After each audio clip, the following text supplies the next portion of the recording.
आप देख रहे हैं लाइव इंडिया हर पल। नमस्कार, लाइव इंडिया में आपका स्वागत है। मैं अनिल सम्राट। बिहार में राजद ने विरोध प्रदर्शन किया है, जमकर विरोध प्रदर्शन किया है भ्रष्टाचार को लेकर, महंगाई को लेकर। देखिए, राजद की ओर से आज बिहार के सभी जिला मुख्यालयों पर महाधरना का आयोजन किया गया। इस दौरान पार्टी नेताओं और कार्यकर्ताओं ने महंगाई, बेरोजगारी और कानून व्यवस्था के मुद्दे पर केंद्र और राज्य सरकार के खिलाफ जमकर प्रदर्शन किया और नारेबाजी की। राजद नेताओं ने आरोप लगाया कि बिहार में अपराध की घटनाएं लगातार बढ़ रही हैं, जबकि सरकार जनता के मुद्दों पर गंभीर नहीं है। पटना के गर्दनी बाग में आयोजित धरने का राजद ने एमएलसी मुन्नी रजक से खास बातचीत की। फिर उन्होंने देखिए कहा, पार्टी के शीर्ष नेताओं तेजस्वी यादव, लालू प्रसाद यादव और राबड़ी देवी की सुरक्षा हटाई जा रही है। इस तमाम मुद्दों को लेकर महाधरना किया गया।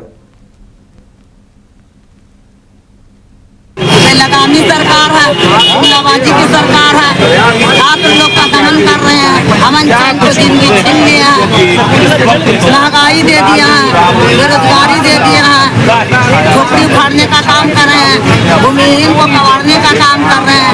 क्या हमारे इंदिरा गांधी के शासन लागू है? हमारे देश के जो बड़े बड़े नेता थे, पहले मुलायम सिंह यूपी में बसाए, दिल्ली में इंदिरा गांधी बसाए थे, राजश्री भूमिहीन को वितरण किए, उसने पर्चे भी देने का कभी सरकार उखाड़ फेंकने का काम कर। जो भी है मंदिर मस्जिद करके हिंदू मियाँ करके लड़ाई लड़ता है सरकार। अभी देश में जाके गले से गले अमन चैन छीन के काटे स्वर्गवासी बनाए, रोटी कपड़ा और मकान की जरूरत है, भ्रष्टाचार स्वर्गवासी बनाए, धरती पर नहीं रहते बिहार में गंगोत्री बह रहा है, बेरोजगारी चरम सीमा पर है। नौजवान छात्र के साथ अपने अधिकार का जब रोड पे मांग करते हैं, जो उनका फंडामेंटल राइट है, मौलिक अधिकार है, तो छात्र छात्राओं पे लाठी का बौछार किया जाता है, एलन वाटर का बौछार किया जाता है। तंग होने वाला जनता नहीं है। राष्ट्रीय जनता दल के कार्यकर्ता और प्रतिपक्ष के नेता तेजस्वी यादव ने महसूस किया कि बिहार में जो गुंडा राज चल रहा है, इसके लिए राष्ट्रीय जनता दल के द्वारा बिहार के हर जिला में एक दिवसीय धरना महंगाई, बेरोजगारी, बलात्कार, भ्रष्टाचार के खिलाफ। बिहार के स्वास्थ्य मंत्री निशांत कुमार पूरी तरह से एक्शन मोड में नजर आ रहे हैं। आपको बता दें कि कई लोगों से उन्होंने मिलते हुए कहा और हर लोगों की समस्याएं भी सुनी। बिहार के नए स्वास्थ्य मंत्री निशांत कुमार पूरी तरह से एक्शन मोड में है। देखिए तस्वीर। वहीं जेडीयू कार्यालय स्वास्थ्य मंत्री पहुंचे और साफ कहा कि सरकार की कोशिश है कि मरीजों के इलाज के लिए आवश्यक रूप से पटना नहीं आना पड़े। इसलिए उन्होंने कहा कि जिला अस्पताल और मेडिकल कॉलेजों को इस तरह सशक्त बनाया जा रहा है कि ऑपरेशन और इलाज वहीं संभव हो सके। और स्वास्थ्य मंत्री ने बताया कि इस संबंध में सिविल सर्जनों के साथ बैठक कर आवश्यक दिशा निर्देश भी दिए गए हैं। उन्होंने कहा कि केवल गंभीर स्थिति वाले मरीजों को ही पटना के बड़े अस्पतालों में रेफर किया जाना चाहिए, किया जाएगा। अस्पतालों में पत्रकारों के साथ मारपीट और रिपोर्टिंग में बाधा पहुंचाने की घटना पर भी स्वास्थ्य मंत्री ने सख्त रुख अपनाया। उन्होंने कहा कि पत्रकारों को रिपोर्टिंग करने का संवैधानिक अधिकार है और उन्हें किसी भी परिस्थिति में रोका नहीं जाना चाहिए। ये हम जो जनसेवाई का कार्यक्रम कर रहे हैं, ये उसी दिशा में उठाया गया कदम है। हमारी कोशिश है कि जो भी समस्याएं हैं, समाधान त्वरित जितना हो सके हम कर रहे हैं। का अधिकार है, संविधान ने आपको अधिकार दिया है, आप बिल्कुल जाकर रिपोर्टिंग कर सकते हैं। हम लोग कोशिश हमारी है कि जितने भी डिस्ट्रिक्ट हॉस्पिटल हैं और मेडिकल कॉलेज हॉस्पिटल हैं, वहीं पे कोई भी बात आती है, कोई भी बीमारी लेकर कोई आता है, तो जो ऑपरेशन हो सकता है डिस्ट्रिक्ट हॉस्पिटल, वो हम वहाँ करेंगे। जैसे गॉल ब्लैडर है, स्टोन है, अपेंडिक्स है, इस तरह की, या फिर गायना का कोई प्रॉब्लम है, तो हम वहीं पे इलाज करने का कोशिश करेंगे। और अगर कोई भी बीमारी जो वहाँ इलाज नहीं हो सकती है, तब हमने सब सारे सिविल सर्जन्स को, स्वास्थ्य के पदाधिकारियों को कहा है, तब फिर वो पटना लाएंगे, IGMS हो, एम्स हो या PMCH हो, NMC। जी हाँ, हम वहाँ ICU डेवलप करेंगे, OT डेवलप करेंगे, और डॉक्टरों, जो डॉक्टर अभी एफिशिएंट इलाज कर रहे हैं, जैसे मान लीजिए कि आपका LNJP में कोई ऑर्थोपेडिक सर्जन है, तो हम और भी जो ऑर्थोपेडिक सर्जन MS किए हुए हैं, तो जो ऑपरेशन कर रहे हैं, उनको ट्रेनिंग हम दिलवाएंगे उनके अंदर में। इस तरह से हर डिपार्टमेंट, न्यूरो है, ऑर्थोपेडिक है, पेडियाट्रिक है, गायनेकोलॉजी, सबको ट्रेनिंग देंगे।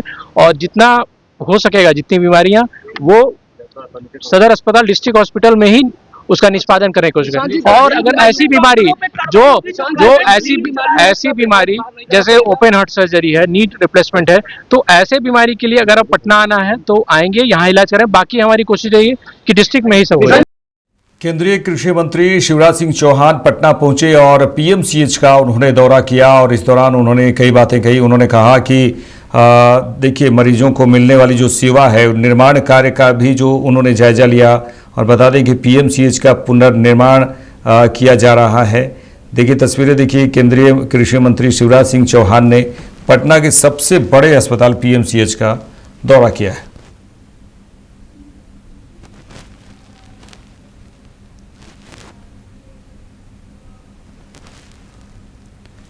बिहार के मुख्यमंत्री सम्राट चौधरी ने सीधे सीधे विपक्ष पर निशाना साधा है। उन्होंने मंच से कई बातें कही।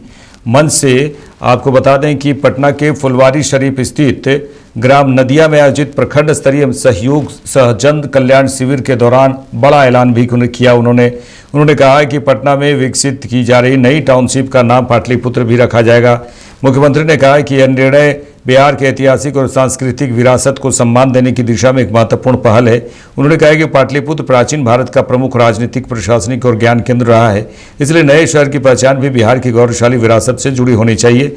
मुख्यमंत्री ने बताया कि कई जनप्रतिनिधियों और सामाजिक कार्यकर्ताओं ने उनसे आग्रह किया था कि बड़े टाउनशिप का नाम को पाटलिपुत्र दिया जाए, जिसे सरकार ने स्वीकार कर लिया है। साथियों, कई चीजें बदल चुकी है, चाहे वो स्कूल की व्यवस्था हो।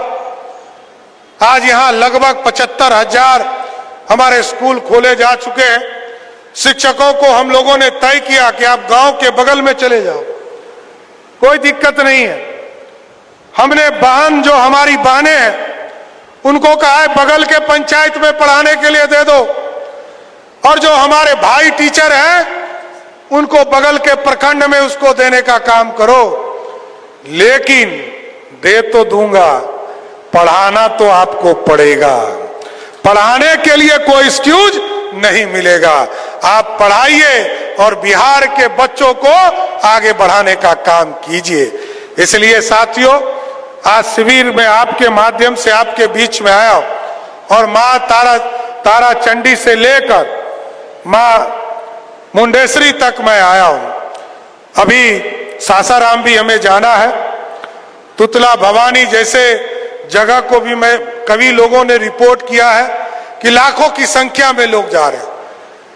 माता मुंडेश्वरी में भी लाखों लोग प्रत्येक महीने आ रहे हैं और यहाँ पूजा करते हैं। इस पवित्र धरती से मैं जरूर यही कामना करता हूं कि बिहार आगे बढ़े, भारत समृद्ध हो और भारत विकसित हो।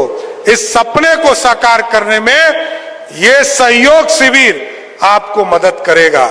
सहयोग में मैं अपने तमाम जो एनडीए के कार्यकर्ता हैं उनसे भी आवेदन करूंगा, आग्रह करूंगा कि आप लोग जिन लोगों को दिक्कत है उसको सहयोग कार्यक्रम में पहुंचाने का काम कीजिए। और क्योंकि 30 दिन में आदेश होगा और 30 दिन में जब आदेश होगा तो जनता का विश्वास सरकार के प्रति भी बढ़ेगा और आपके प्रति भी बढ़ने का काम करेगा। तो आप लोग जाएंगे ना साथियों, जाएंगे ना, लोगों को जोड़ेंगे ना।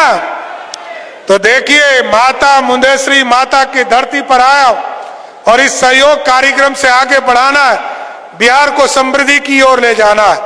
इसलिए मैं सबको फिर से आह्वान करता हूं, पूरे बिहार वासियों को। बिहार के शिक्षा मंत्री मिथिलेश तिवारी एक कार्यक्रम में पहुंचे, सहयोग कार्यक्रम में पहुंचे। उन्होंने जनता की समस्याओं को भी सुना है। बीजेपी प्रदेश कार्यालय में सहयोग कार्यक्रम का आयोजन किया गया, जहां शिक्षा मंत्री मिथिलेश तिवारी पहुंचे। शिक्षा मंत्री मिथिलेश तिवारी ने जनता की समस्याओं को सुना और साथ ही मीडिया से भी बातचीत के दौरान कहा कि कोचिंग के माध्यम से शिक्षा के माफियाओं को सख्त उन्होंने चेतावनी भी दी है। कोचिंग के 2 गुटों की हुई लड़ाई में रोशन आनंद के भाई की जान चली गई, जिसको लेकर काफ़ी उन्होंने कहा कि यह दुखद है। वहीं उन्होंने कहा कि सभी घटनाओं की सरकार निष्पक्ष जांच करवाएगी, जो भी दोषी होगा बख्शा नहीं जाएगा, साथ ही अवैध कोचिंग वालों पर बड़ी कार्रवाई होगी। और 30 दिनों के अंदर उनकी समस्या का समाधान करके रिजल्ट उनके घर तक पहुंचाएंगे, ये हमने सबसे वादा किया। सर अभी खान सर और रोशन सर के भाई का जो डेथ हुआ है सर, लोग खान सर देखिए के ऊपर दुखद है, ये घटना बहुत दुखद है और पुलिस उस पर कार्रवाई कर रही है, पुलिस अनुसंधान कर रही है और पुलिस निश्चित रूप से इस पूरे घटना का उद्भेदन करेगी। सर रोशन सर के छात्र जो है लगातार खान सर पे आरोप लगा रहे हैं दूसरी कि बात उन्हीं ये का किया धरा है। जो भी स्थितियां हैं दुखद हैं। कोचिंग हमेशा पढ़ाई के लिए होता है, लड़ाई के लिए नहीं होता और ये स्थिति बन गई है और इसी स्थिति के कारण मुख्यमंत्री जी ने भी बहुत इसको सीरियस लिया है और हमने भी बहुत सीरियस। तेजस्वी यादव भी पत्र लिखे हैं सर। ठीक है, सीबीआई जांच की मांग की है कि सीबीआई जांच होना चाहिए। एक अच्छी बात है कि तेजस्वी जी को सीबीआई पर भरोसा हो जी और जिस जांच की आवश्यकता होगी हमारी सरकार करेगी। सर कोचिंग माफियाओं को लेकर क्या कहेंगे सर? के पूरा नकेल कसे, पूरा नकेल। बिहार के कटिहार जिले के कोढ़ा प्रखंड के एक सड़क की जहां बात करेंगे कि वहां पर देखिए क्या हाल हो गया है सड़क का। कटिहार जिले के कोढ़ा प्रखंड अंतर्गत सिमरिया पंचायत में चार धार से सलाम चौक तक लगभग 30 लाख रुपए की लागत से निर्मित सड़क महज 5 महीने के भीतर ही जर्जर होने लगी। देखिए तस्वीरें सड़क की किस तरह से यह हाल है। सड़क की बदहाल स्थिति को लेकर ग्रामीणों में भारी नाराजगी है और निर्माण कार्य की गुणवत्ता पर गंभीर सवाल खड़े किए गए हैं। ग्रामीणों का कहना है कि जिस सड़क से वर्षों तक आवागमन सुगम होने की उम्मीद थी वह कुछ ही महीने में अपनी बदहाली की कहानी खुद बयां करने लगी है। सड़क की ऊपरी परत कई स्थान पर उखड़ चुके हैं जबकि गिट्टियां सड़क पर बिखरी पड़ी हैं। कई जगहों पर सीमेंट पूरी तरह से गायब नजर आ रहा है। सड़क पर चलने वाले लोगों को अब परेशानी हो रही है और दोनों को खतरा भी यहां पर दिखाई पड़ रहा है।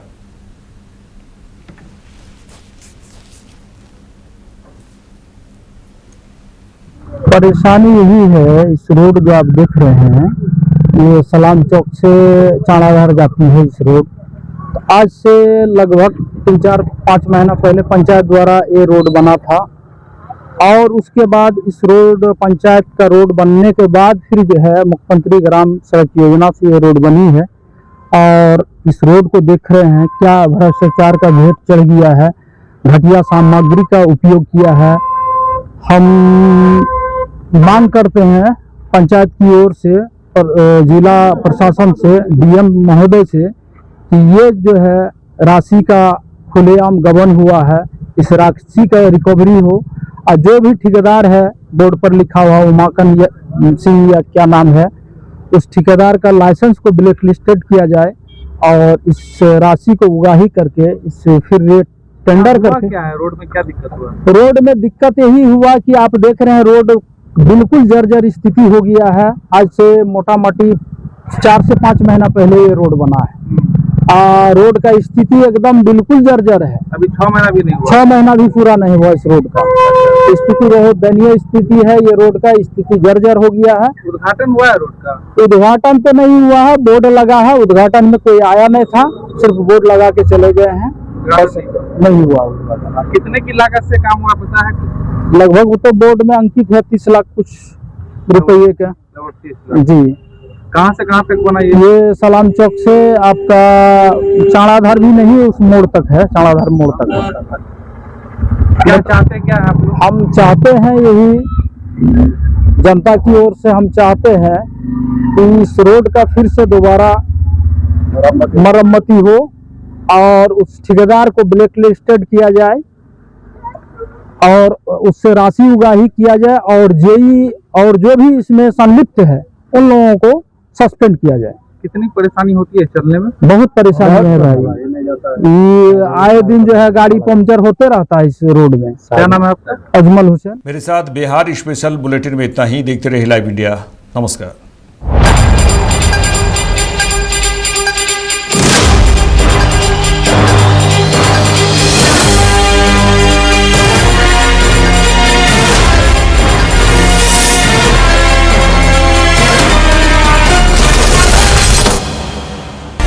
आप देख रहे हैं लाइव इंडिया हर पल।